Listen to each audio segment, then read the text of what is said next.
There's been a lot of recent studies come out about the impact of the mentalities we've had about sex, especially in Christian circles, and how it has kind of ruined the gift of sex, especially for the wife in a lot of cases, not always. For more information about that, I would encourage you to read a book called The Great Sex Rescue by Sheila Ray Gregory. It just really starts to peel back the layers of some of the toxic beliefs that have been very popular through popular Christian books that have made sex into a duty and obligation thing. And also, please note in Corinthians, how often it would be that the whole your body doesn't belong to you, it belongs to your husband, and his to you chapter, which I believe is in 1 Corinthians chapter 7. It's been misused and abused. And unfortunately, the scriptures have been weaponized to control people oftentimes. And it is disgusting, I believe, to the heart of God when people just take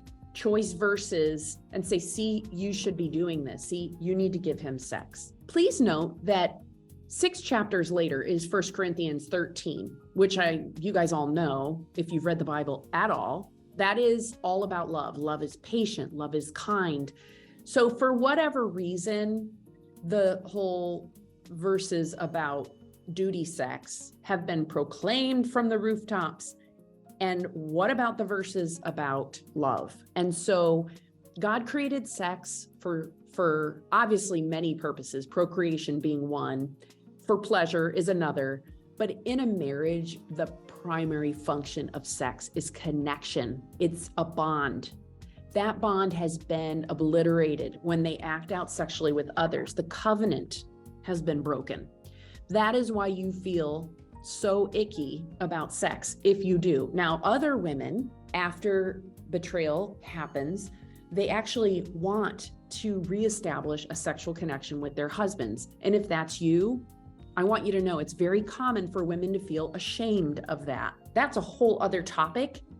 Just know that that is a common feeling and you're not alone. This has been stolen from us.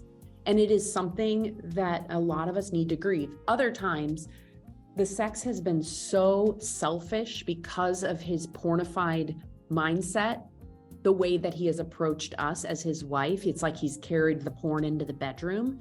And if that's you, you're not alone. What I will say is there is a way for a man to have healthy sex with his wife, even if he's had a sex addiction in his background. It often takes some work. And it often takes a reset because sex is not about the genitals. It is about the brain far more than anything else. And so there are times where they need to do like a neurological reset of their sexuality